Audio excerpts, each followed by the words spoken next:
இப்படியெல்லாம் கேட்டால் என்ன சார் பதில் சொல்கிறது? கேட்ட கேள்வி ஏதாவது லாஜிக் இருக்குதா? நீங்கள் கேட்ட கேள்வி மடக்கணும்னு நினச்சிட்டு பேசுறீங்களா? அதுக்கு என்ன பிடிச்சி அடிச்சு பிடிக்குது. இவ்வளோ அறிவார்ந்த கேள்விக்கெல்லாம் பதில் சொல்ல முடியாது சார். சாரி சார், உங்கள் அளவுக்கு எனக்கு புத்தி இல்லை, மன்னிச்சிருக்கேன். ஸ்ட்ரெயிட்டாக சொல்லுங்கள், நாங்கள் பாஜக ஏஜென்ட்டுன்னு சொல்லிட்டு கேளுங்களேன். என்னத்துக்கு நடுநிலைங்கிற பேரோட வர்றீங்க? ஏன் அதை போய் பேசுறீங்க? பார்ப்பன ஜனதா பார்ட்டிங்கிற பேர் வந்து பாரதிய ஜனதா பார்ட்டியாக மாறினதுக்கு காரணம் அண்ணாமலை தான். கஸ்தூரி போன்றவங்களாம் பேச ஆரம்பிச்சிட்டாங்க. மறுபடியும் பிராமின் லாபி வந்துருச்சு. இவர் உள்ளே வந்தாக்க இவர் உள்ளே விடுவாங்களான்னு தெரியாது.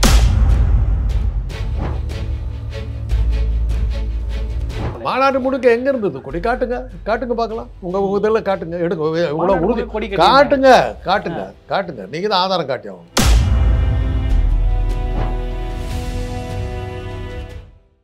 அண்ணாமலை அவர்கள் இந்த மாதம் இறுதியில் தமிழ்நாட்டுக்கு வராரு. அதுக்குள்ளே நவம்பர் 20 பாஜகவுடைய தலைமைக்குள்ள சில மாற்றங்கள் வரும் அப்படின்னு சொல்கிறாங்க. அண்ணாமலை மீண்டும் நடைபயணம் இதெல்லாம் போகிறதாக இருக்கிறாராம். என்ன நினைக்கிறீங்க? பாஜகவுடைய அடுத்த கட்ட நகர்வு எப்படி இருக்கும்? அதான் இப்போ ப்ரூஸ்லி படம் தான் ஞாபகம் வருது, ரிட்டர்ன் ஆஃப் த டிராகன். அந்த படம் தான் ஞாபகம் வருது. வரட்டுமே, அவரை மறுபடியும் பழைய போஸ்ட்டில் உட்கார வைக்க போகிறாங்களா இல்லையெல்லாம் பார்க்கணும். அவர் என்னவா வர போகிறாருங்கிறதெல்லாம் தெரியணும். மீண்டும் அந்த மாநில தலைவராக போனதுக்கு பிறகு அவங்கெல்லாம் வந்துட்டாங்க. எச் ராஜா, அந்த காமெடி நடிகருடைய மகன் எல்லாம் வந்து பேச ஆரம்பிச்சிட்டாங்க. கஸ்தூரி போன்றவங்களாம் பேச ஆரம்பிச்சிட்டாங்க. மறுபடியும் பிராமின் லாபி வந்துருச்சு.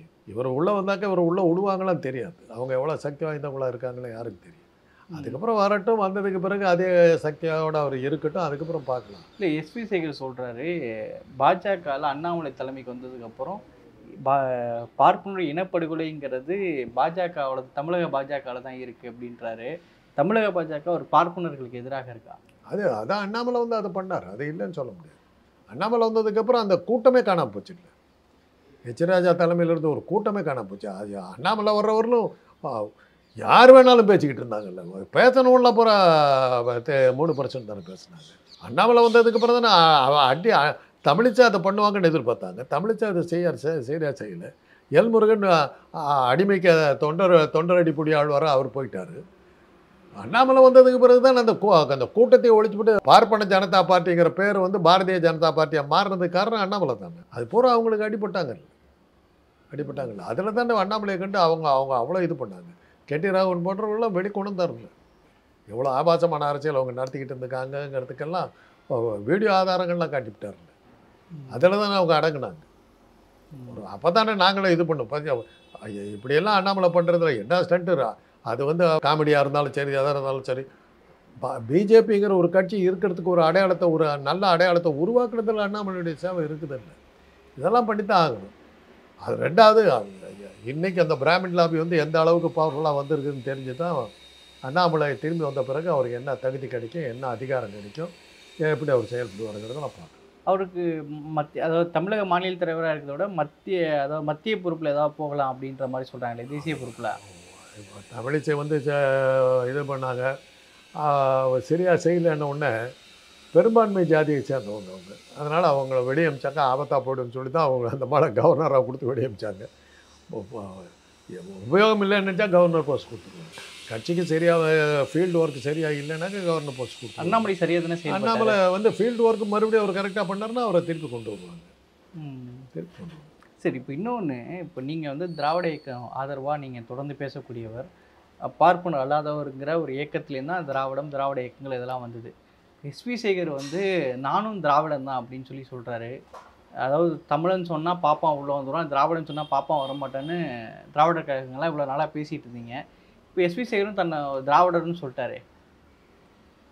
சொல்லலாமே, அதெல்லாம் ஒன்றும் இருக்கு இல்லையே. மாற்றிக்கிறேங்கிறாரு, என்னத்தை மாற்றிக்கிறேங்கிறாரு, மாற்றிக்கிட்டு போ. அக்செப்ட் பண்ணுறது பண்ணாது அவருடைய இது. இப்போ ஜெயலலிதா யார்? முதலமைச்சராக அண்ணா அனைத்து இந்திய அண்ணா திராவிட முன்னேற்ற கழகத்தின் தலைவி ஒரு பாப்பாத்தி. அதே அக்செப்ட் பண்ணி தானே வச்சுருந்தோம். இதுதான் பார்ப்பனர்கள் தங்களை திராவிடர்களாக சொன்னால் அது அரசியலாக சரியா? திராவிடர்களுக்கு எதிராக வந்தாங்க. இந்த கொள்கையை ஏற்றுக்கிட்டு வந்த திராவிடர்கள் நம்ம அக்செப்ட் பண்ணிக்கிட்டோம். ராஜாஜியோட கூட்டணி வச்சோம் இல்லையா?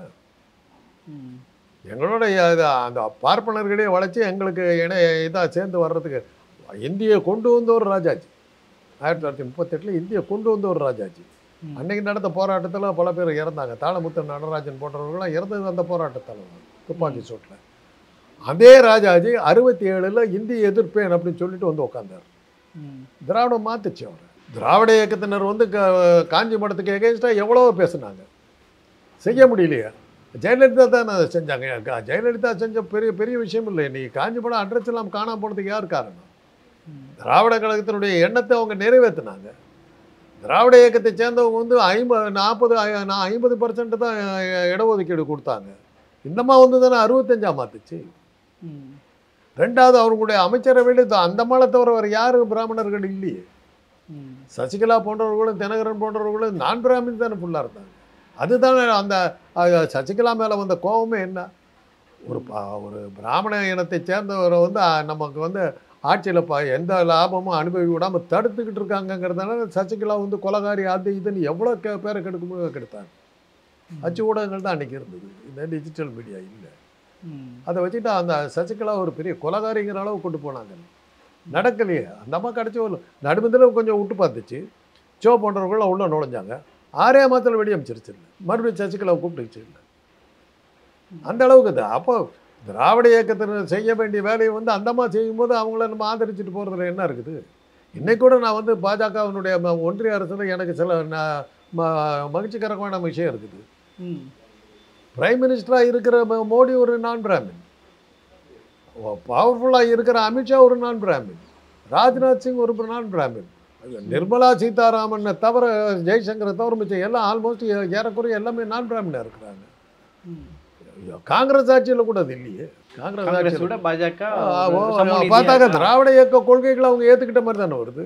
சக்தி இது பவர்ஃபுல்லாக வச்சிருக்கிறாங்களோ இல்லையோ, ஜனாதிபதியாக ஒரு பட்டியலினத்து இது குடியரசுத் தலைவியாக உட்கார வச்சுட்டாங்களே, பெண்ணுக்கு இடம் கொடுத்தது மாத்திரம் இல்லாமல் பட்டியலினர் ரெண்டுமே திராவிட இயக்க கொள்கைகள் தானே. அதெல்லாம் பார்க்கும்போது நம்முடைய எண்ணத்தை நிறைவேற்றும் போது அவங்களோட போகிறதுல என்ன தப்பு இருக்குது? அதனால தான் வீரமணி ஐயா அவர்கள் வந்து ஜெயலலிதாவுக்கு சமூக நீதி காத்த வீராங்கனையின் டைட்டில் கொடுத்தது காரணம் எங்களுடைய கொள்கையை ஏற்றுக்கிட்டு நிற்போம். ஒரு இதாக ஒரு 3% காரராக இருந்தாலும் எங்கள் கொள்கையை ஏற்று எங்களுக்கு இடம் கொடுத்துருக்குற அதுக்காக உனக்கு வாழ்த்துக்கள் சொல்கிறோம். இப்போ இன்னொன்று என்னென்னா, அண்மையில் முதலமைச்சராக இருக்கட்டும், துணை முதலமைச்சராக இருக்கட்டும், அதாவது எங்களை வந்து ஆலமரத்தை வந்து திமுகங்கிற ஆலமரத்தை பிளேடாலெல்லாம் வெட்ட முடியாது, திமுகங்கிறத சாரமாக என்ன சொல்கிறோம், திமுகவை அழிக்க முடியாது அப்படின்னு சொல்கிறாங்க. எவ்வளோ புதிய புதிய கட்சிகள் வந்து அழிக்க முடியாது அப்படின்றாங்க. இன்றைக்கி இருக்கிற சூழலில் புதிய அரசியல்கள் வந்திருக்குது. திராவிட இயக்கங்களுக்கு இந்த புதிய வருகையினால எந்த பாதிப்பும் இல்லையா திமுக? புதியவர்கள் வர்றதுனால பாதிப்பு வரலாங்க. வர்றவங்க வந்து சக்தி வாய்ந்தவர்கள் வரணுங்க. தமிழ்நாட்டு மீடியாக்களுக்கு இருக்கிற ஒரு பெரிய பரிதாபமான ஒரு விஷயம் என்னென்னா, சினிமாக்காரன் வந்துட்டாங்க உடனே தூக்கி தள்ள வச்சுக்கிட்டு ஆடி விட்டுறீங்க. 2 கோடி உறுப்பினர்கள் சேர்ந்து. ஆமாம், 2 கோடி உறுப்பினர்கள் சொல்லிட்டு போக வேண்டியதானே. எனக்கு இருக்காங்க 2 கோடி. எந்த 2 கோடி உறுப்பினர்கள் தான். அப்புறம் எங்கேங்க அந்த தலைவர்? எங்கேங்க? விஜய் தான். எங்கே இருக்கார் அவர்? மாநாட்டுக்கு அப்புறம் அவர் எங்கே ஏதாவது பொதுக்கூட்டத்தில் எங்கே பார்த்தீங்களா? எங்கேயா மீட்டிங்கில் பார்த்தீங்களா? ஏதாவது ப்ரெஸ் மீட்டு கொடுத்தாரா? அறிக்கை கொடுக்குறாரு. உங்களுக்கு மாத்திரம் தான் தெரியுது, பொதுமக்கள்கிட்ட போய் அறிக்கை உங்கள் வீட்டில் வந்து கொடுத்துட்டு போனார். இன்னைக்கு கூட ஒரு அறிக்கை கொடுத்துருக்காரு. என்ன கொடுத்துருக்காரு?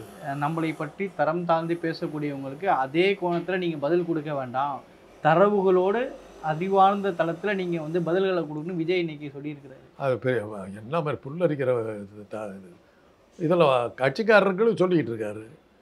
எங்கேயாவது அந்த கொடி பறக்குதா? 10ல் 7 கார் தமிழக வெற்றி கழகம் கார்ல கொடி கட்டிட்டு இருக்குன்னு பொதுச் செயலாளர் புஷி ஆனந்த் சொல்றாரு. அவர் கார்லயே கொடி கட்டிருக்காங்க. என்ன பாருங்க, 10ல் 7 கார்ல ரோட்ல போற 10ல் 7 கார்.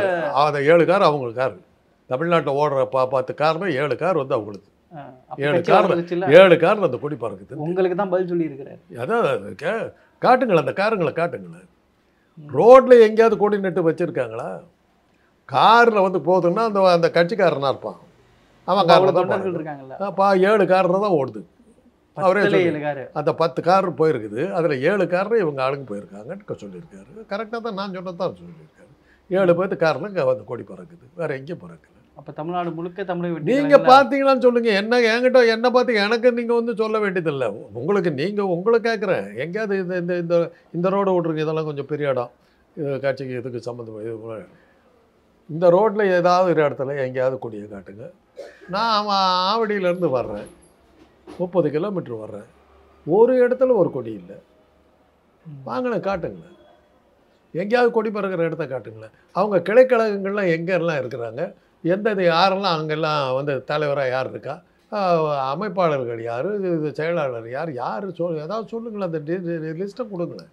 அமைப்பு கொள்கை பரப்பு சொல்லுங்களேன், யாருன்னு பேர் சொல்லுங்களேன்.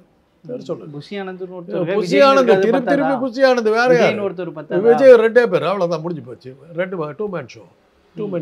மாநாட்டில் 8 லட்சம் மாநாட்டில் காட்டினாங்களே, ட்ரோன் ஷாட்டே காட்டினாங்க. அது ஏன் க்ளோஸ்அப்புக்கு போகல, கீழேயே ஏன் வரமாட்டேச்சு அந்த கேமரா? அப்போ அந்த கூட்டம்லாம் பொய்யுங்கிறீங்க? கூட்டம் இருக்குதுங்க, அது எனக்கு ஒன்று கூட்டன்றேன் நான். அதில் கொடி இருந்ததா? ஆமாம், மாநாடு முழுக்க கொடி கட்டியிருந்தாங்க. மாநாடு முழுக்க எங்கே இருந்தது கொடி? காட்டுங்க பார்க்கலாம். உங்கள் இதில் காட்டுங்க, எடுங்க, இவ்வளோ உறுதி கொடி காட்டுங்க. நீங்கள் தான் ஆதாரம் காட்டி ஆகணும். எத்தனை இடத்துல கொடி பறந்து காட்டுங்க பார்க்கலாம். காட்டுங்க. மாநாடு முழுக்க கொடி காட்டுங்கன்ற. மாநாடு முழுக்க எத்தனை இடத்துல கொடி பறந்துச்சு? அந்த ட்ரோனில் காட்டுறீங்க. அப்படியே உட்காந்துருக்காங்க. யாருன்னு கூட தெரியல. ஒருத்தர் கையில் கொடியை காணும். கையில் இல்லைன்னு சொல்கிறீங்களா? கொடி கையில் அவங்க யாரும் இல்லை, அவங்க பேண்ட்டில் உள்ளே வச்சுருந்தாங்க. பேண்ட் அவுத்து பார்த்துருந்தா தெரிஞ்சிருக்கும். ஏன்னா நீங்கள் அப்படி தான் கேட்பீங்க, உங்களுக்கு அப்படி தான் பதில் சொல்லியும். பேண்ட் அவுத்து பார்த்துருந்தா அண்டர்வேரில் கொடி வச்சுருந்துருப்பாங்க. நீங்கள் சொல்லுங்கள் சார், எடப்பாடி மனசாட்சிக்கு விரோதமெல்லாம் பேசுங்க. இல்லை, எலெக்ஷன் வரும்போது தமிழக வெற்றி கழகத்தோட அதிமுக கூட்டணி வைக்குமா அப்படின்னு கேள்வி கேட்குறாங்க. அதிமுகவுடைய பொதுச் செயலாளர் சொல்லும்போது அது தேர்தல் வரும்போது நாங்கள் முடிவு செய்வோம் அப்படின்னு சொல்கிறாரு. அதிமுகவே விஜய் நம்பி தான் இருக்குதா? அவங்க எல்லாமே வந்து பாஜகவினுடைய பி டீம், ஏ டீம், அவ்வளோதாங்க. விஜய்மா? ஆமாம், வேற யாரு? அப்படி மாரிதாஸ் அவர் வந்து கிறிஸ்தவ மிஷினரிங்கிறார், நீங்கள் அவரே பாஜக பி டீம் பண்ணுறீங்க. யார் மாரிதாஸ்? யார் அவர் பாஜகக்காரு. அவர் கிறிஸ்தவ மிஷினரி. ஏன்னா அவங்களுடைய அசைன்மெண்ட்டே வந்து பாஜகவை எதுக்குற மாதிரி சொல்கிறது தான் அவங்களுடைய அசைன்மெண்ட்டு. இதில் வந்து அதே அசைன்மெண்ட் தான் பழனிசாமிக்கு கொடுத்தாங்க. பழனிசாமி வந்து பாஜகவை எதிர்ப்பதாக ஒரு ஷோ எல்லாம் பண்ணார், எடுபடலை, மக்கள் நம்பலை. நீ என்ன சொன்னாலும் நீ பாஜக தான்ட்டாங்க. அதே தான் இவருக்கும். இவர் என்ன ஒரு இடத்துலையாவது அமித்ஷாவோ மோடியை பற்றி ஒரு வார்த்தை எங்கேயாவது பேசினார் அவர்? பிளவுவாத சக்திகள்னு. பிளவுவாத சக்திகள்னாக்கா யார்? பாஜகவை தானே சொல்கிறார். அப்படின்னு நீங்களாம் ஒரு இது பண்ணிக்கிட்டேன்னு அர்த்தம். பிளவுவாத சக்திகளுங்கிறது திமுகவை தான் சொல்லுவாங்க, பிரிவினவாதம் பேசுகிறவங்க. வக்ஃப் வாரிய சட்டத்தெல்லாம் எதிர்த்து அவர் தீர்மானங்கள் கொடுத்துருக்கிறாரு. எங்கே யாருக்கிட்ட கொடுத்தாரு? செயற்குழு. வகுப்பு அதில் என்ன விளக்கம் கொடுத்தாரு அவர்? மேல் ஜாதி கீழ் ஜாதி பார்க்க மாட்டேன்னாரு. இல்லை, வக்ஃப் வாரிய சட்டம். வக்ஃப் வாரிய சட்டம், வக்ஃப் வாரியத்தை விடுங்க. வக்ஃப் வாரியங்கிறதுக்கும் இதுக்கும் முஸ்லீம்களை பார்க்கறதுக்கு அது பண்ண ஒரு முஸ்லீம் தலைவர் ஃபோட்டோவை வச்சாராங்க. எல்லா கட் அவுட்டும் வச்சாரு. ஒரு முஸ்லீம் தலைவருடைய கட் அவுட் வச்சாரு. பெரியார் கொள்கை தலைவர் பெரியார் கொள்கையை வச்சாரு. கடவுள் மறுப்பு கிடையாதுன்ட்டாரு. இந்த வகுப்பு வார விஷயமும் நான் பேச மாட்டேன்ட்டாரு. 2 தான் பெரியார் சொன்னது. அவருடைய கொள்கை வேணால் அவர் படத்தை மாட்டிக்கிட்டாரு. பெரியாருக்கு காவி சாயம் பூசினாரு. அவ்வளோதான். எத்தனை தடவை சொல்கிறது? ஜாக்கிரதையாக தாங்க வச்சார். பெரியார் படத்தை வழக்க தோஷத்தில் பேச்ச ஆரம்பிக்கும் போது பெரியார் அண்ணா காட்டிய வழியில் நான் பகுத்தறிவு பாதையில் போக, ஐயோ நம்ம பாஜக பி டீம் இல்லை அதை அப்படி சொல்லிட்டு அப்புறம் விட்டுட்டார். அதுக்கப்புறம் பேச்சே இல்லையா, கதை போயிட்டே இருந்தது. கடைசியில் சொல்லி கொடுத்த இது மாதிரி பிரகாரம் கரெக்டாக திமுக தான் ஒரு குடும்பத்தை ஆட்சியை நான் ஒழித்து கட்டுவேன்னு சொல்லிட்டு விட்டார். அவங்க கொடுத்த அசைன்மெண்ட்டு அன்றைக்கி போனவர் இன்றைக்கி வரல ஆளை காணும். நாம் தமிழர் கட்சி ரொம்ப பகிரங்கமாக எதிர்த்துட்டு இருக்காங்களே விஜய். ஆமாங்க, சினிமா கவர்ச்சியில் வந்தவங்க தான் அவரும் இவரும். 2 பேர். அவர் கூட இருக்கவங்களும் சரி, இவர் கூட இருக்கவங்களும் என்ன இருக்குது, அந்த நாம் தமிழர் கட்சியில் இருக்கவங்கெல்லாம் வந்து இவர் ஒரு டைரக்டராக இருக்கார், நமக்கு சினிமா சான்ஸ் கிடைக்குன்னு சொல்லி போனவங்க தான் உள்ள. நீங்களும் மீடியாக்களும் அதெல்லாம் தான் சினிமா கவர்ச்சி இருக்கிறதுனால தான் நீங்களும் போனீங்க. அவர் ஈழ போராட்டம் அதில் சரி அப்படி வந்தவர் தானே சினிமா. எந்த ஈழ போராட்டத்தில் ஒரு ஜெயிலுக்கு போனார்? தயவுசெய்து சொல்லுங்கள். தயவுசெய்து சொல்லுங்கள் சார், எந்த ஈழ போராட்டத்தில் ஒரு ஜெயிலுக்கு போனார்? எந்த ஜெயிலுக்கு போனார் சொல்லுங்கள் பார்க்கலாம். ஒரு மேடையில் பேசி, மேடையில் நான் கூட பேசுகிறேங்க. பிரபாகரன் அவர் பார்த்துருக்காரான்னு கேட்டுட்டு இருக்கோம்ல. இல்லை, அது வேற. ஈழ போராட்டத்தில் கலந்துக்கிட்டாருன்னு எந்த ஈழ போராட்டத்தில் அவர் கலந்துக்கிட்டு உள்ள சார், அது தனி ஸ்டோரி சார். இப்போ விஜய் வராரு, சீமானி இவ்வளோ எதிர்க்க என்ன காரணம்? பொழப்புல மண்ணை போட்டார், அவ்வளோதான். சினிமா கவர்ச்சி தான் 2 பேர்த்துக்கு. இவரோட அவர் பெட்டர், அவர் சூப்பர் ஸ்டாராக இருந்தவர். இவர் ஒரு படம் எடுத்ததா சொல்கிறாரு, அது கூட யாருக்கும் தெரியாது. அதை வச்சுக்கிட்டு தான் அவரை டைரக்டர் நினச்சிக்கிட்டு இருக்காங்க எல்லோரும். இப்போ என்ன மாதிரி சில பேர்த்துக்கு தெரியும், அவர் பாரதி ராஜா கிட்ட அசிஸ்டண்ட்டாக இருந்தது எனக்கு தெரியும். அதனால தான் நான் டைரக்டர் இருக்கிறதா. அவர் என்ன படம் எடுத்தாருன்னு இன்றைக்கி வரைக்கும் எனக்கு தெரியல. இப்போ வந்து தான் போச்சா என்ன கூட தெரியல. டைரக்டர் கிளைம் பண்ணிகிட்டு இருக்காரு. என்ன படம் எடுத்தாருன்னு தெரியல. அவர் சினிமா எடுத்தாக்கா நமக்கு சான்ஸ் கிடைக்கும்னு போயிரு அந்த சினிமாவுக்கு அலைஞ்ச கூட்டம் தான் அவர் பின்னாடி நின்றுக்கிட்டு இருந்தது. அதை விட வந்து ஒரு சூப்பர் ஸ்டாராக ஒரு பெரிய மெகா ஸ்டாராக இருந்த ஒருத்தர் ஒரு கட்சி ஆரம்பித்தாக்கா இந்த சினிமா கவர்ச்சிக்காக வந்தவங்களும் அவர்கிட்ட போகிறதுக்கு நீங்களே வந்து ஏறத்தாழ சீமானை கொஞ்சம் கை விட்டுட்டு அந்த போக ஆரம்பிச்சிட்டிங்களா? உங்களுக்கு சினிமா கவர்ச்சி தானே முக்கியம். சினிமா கவர்ச்சியில் ஈடுபட்டவங்க எல்லாமே இருக்கிற கூட்டம்லாம் ஒரு கொள்கைக்காக கூடிய கூட்டம் இல்லையா? என்ன கொள்கை ஒரு வச்சிருக்காரு? தமிழ் தேசியன்னு வச்சிருக்காரு. தமிழ் தேசியத்துக்கு விளக்கம் சொல்லுங்க. தமிழன் ஆளணும் அப்படின்னு சரி, சொல்றாரு. இப்போ யார் ஆண்டுகிட்டு இருக்கா? இவர் தமிழனா?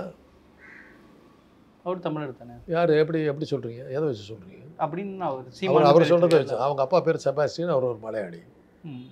அவர் மனைவி வந்து கயல்வெளி தெலுங்கு. இவர் அவங்க அம்மா ஒருத்தர் தான் கிறிஸ்தவ நாடார். இவர் தமிழரா? சீமான் ஆட்சிக்கு வந்தா நல்ல தமிழர் பிள்ளை கையில ஆட்சி வந்துச்சுன்னா கலைஞருடைய சிலைகள் எல்லாம் தகர்க்கப்படும் அப்படின்னு சொல்லியிருக்காரு. வேற எதுக்கு? வேற இதை தவிர அவருடைய கொள்கையே வேற என்ன இருக்குது? பாஜக அவருடைய பி டீம்ங்கிறதுக்கு இதை விட ஆதாரம் என்ன இருக்குது? விஜயும் பாஜக பி டீம் வேற யாருக்கு? திமுக இருங்க இப்போ உங்கள் கேள்விக்கு என்னால் பதில் சொல்ல முடியாது. திமுக எதிர்க்கிறது வந்து புட்டின் வந்து எதிர்த்துக்கிட்டு இருக்காரா, இல்லை பைடன் எதிர்த்துக்கிட்டு இருக்காரா, இல்லை நேதன்யாகு எதிர்த்துக்கிட்டு இருக்காரா? அவங்க எதிர்த்து அவங்களும் பாஜக பி டீமா? ஓஹோ, இந்த கேள்விக்கெல்லாம் எனக்கு இவ்வளோ அறிவார்ந்த கேள்விக்கெல்லாம் பதில் சொல்ல முடியாது சார். சாரி சார், உங்கள் அளவுக்கு எனக்கு புத்தி இல்லை, மன்னிச்சிருங்க. நான் ஒரு முட்டாள், எனக்கு தெரியாது. இல்லை சார், ஐயோ ரொம்ப அறிவான கேள்வி கேட்டீங்க சார். இப்போ புல்லரிக்குது, என்னால் பதில சொல்ல முடியல. இப்படியெல்லாம் கேட்டால் என்ன சார் பதில் சொல்கிறது? கேட்ட கேள்வி ஏதாவது லாஜிக் இருக்குதா? நீங்கள் கேட்ட கேள்வி மடக்கணும்னு நினச்சிக்கிட்டு பேசுறீங்களா? அதுக்கு என்ன பிடிச்சி அடிச்சு விடுங்க சார். நீங்கள் பேச எனக்கு பிடிக்கணும், அடிச்சு விட்டு போயிடுங்க. என்னது இந்த கேள்வி எதிராக பேசினாலே முட்டாள்தனமாக பேசுறதுல நான் பதில் சொல்ல முடியாது. முட்டாள்தனமாக பேசுறீங்கன்னு நான் பார்த்த பகிரங்கமாக சொல்கிறேன், அவ்வளோதான். இதை விட முட்டாள்தனமான கேள்வி கேட்க முடியாது. இதுக்கு பதில் சொன்னேன்னா நான் முட்டாளா நீங்கள் முட்டாளான்னு தெரியாது. சரி, இப்போ விஜயும் பாஜக இவ்வளோ நேரம் நீங்கள் வந்து இப்போ தமிழ்நாட்டில் வந்து திமுக வந்து யாரை ஏற்றுக்கிட்டு இருக்குது? யாரை ஏற்றுக்கிட்டு இருக்காங்க? பாஜகவை ஏற்றுட்டு. அப்புறம் எப்படி சொன்னீங்க? எதிர்த்தாக்கா பாஜகவா? எதிர்த்தாக்கா பாஜகவா? இல்லை, நீங்கள் கேட்ட கேள்வி நீங்கள் கேட்ட திமுக எதிர்த்தா பாஜகவா? என்ன சார் அர்த்தம்? திமுக வந்து பைடன் எதிர்த்துச்சு, திமுக வந்து புட்டின் எதிர்த்துச்சு, நீங்கள் உடனே பாஜகன்னு சொல்கிறீங்க. நான் கேட்ட உடனே கேட்டீங்க பாஜக இதுவும் பாஜகவா? எவ்வளோ ஆசை, எவ்வளோ இது பாசம், எப்படி சார்? ஸ்ட்ரெயிட்டாக சொல்லுங்கள், நாங்கள் பாஜக ஏஜென்ட்டுன்னு சொல்லிட்டு கேளுங்களேன். என்னத்துக்கு நடுநிலைங்கிற பேரோட வர்றீங்க? ஏன் அதை போய் பேசுகிறீங்க? விஜய் அரசியல் என்ன மாதிரி தாக்கத்தை 26 தேர்தலில் கொடுக்கும்? வரட்டும், முதல்ல அவர் வர சொல்லுங்கள் சார், அரசியலுக்கு வர சொல்லுங்கள் சார். கேள்வி அவ்வளோதான். கூட்டத்தை நடத்த கட்சி ஆரம்பிக்கிறேன்னாரு, காணாமல் போயிட்டார். அப்புறம் கொடி அறிவு கொடுத்தனர், காணாமல் போயிட்டார். மாநாடு நடத்தினார், காணாமல் போயிட்டார். எப்போ வர போகிறாரு? நடைபயணம் அறிக்கை கொடுக்குறாரு, இது கொடுக்குறாரு. எங்கே சார்? எல்லாமே ஆச்சரியமாக இருக்குது சார். அசரீரியாவே பேசிக்கிட்டு இருக்காரு, வானத்திலிருந்து பேசிக்கிட்டு இருக்காரு. பூமிக்கே வரமாட்டாரா? மக்களையெல்லாம் சந்திக்கவே மாட்டாரா? அறிக்கைகளில் தான் இருப்பாரா? ஊழல் பட்டியெல்லாம் சேர்த்து போய் ஆளுநர்கிட்ட கொடுக்க போகிறாரு. அது எல்லாரும் கொடுக்குறது. திமுக ஊழல் மாத்திரம் கொடுக்குறாரு, மற்ற யாருமே ஊழல் பண்ணலையா? பிரகலாத் மோடின்னு ஒருத்தர் சுற்றிக்கிட்டு இருக்கார் சார், இங்கே சென்னையிலே இருக்கார். அவரை பற்றி கொடுக்க சொல்லுங்களேன் பார்க்கலாம். அவர் யாரும் தெரியுமா உங்களுக்கு? மோடியோட தம்பி. சொந்த பிளேனில் வர்றார். மோடி பிரைம் மினிஸ்டர் ஆகிறதுக்கு முன்னாடி ரொட்டி கடை வச்சுருந்தார். சொந்த பிளேன், லீலாபேட்டா ஹோட்டலில் தான் தங்குறாரு. ஒரு நாளைக்கு 30,000 40,000 ரூம் ரெண்ட். இங்கே சுற்றிக்கிட்டு இருக்காரு. ரொட்டி கடை வச்சுருந்த 4 பிரதர்ஸ் ஆளாளுக்கு சொந்த பிளேன் வச்சுருக்காங்க. பாடநூல் திட்டத்துக்கு தலைவர், அந்த மாதிரி அரசாங்க பதவிகளில் உட்காந்துருக்காங்க. வெளியிட மாட்டீங்களே, ஜாக்கிரதையாக இருப்பீங்களே. சொல்கிறேன் சார், ஊழல் குற்றச்சாட்டில் ஜெயிலுக்கு போனது யார்? பதவி இழந்து ஜெயிலுக்கு போனது யார்? ஜெயலலிதா. அப்புறம் அதிமுக ஊழலையும் கொடுப்பாருன்னு பார்க்கலாமா?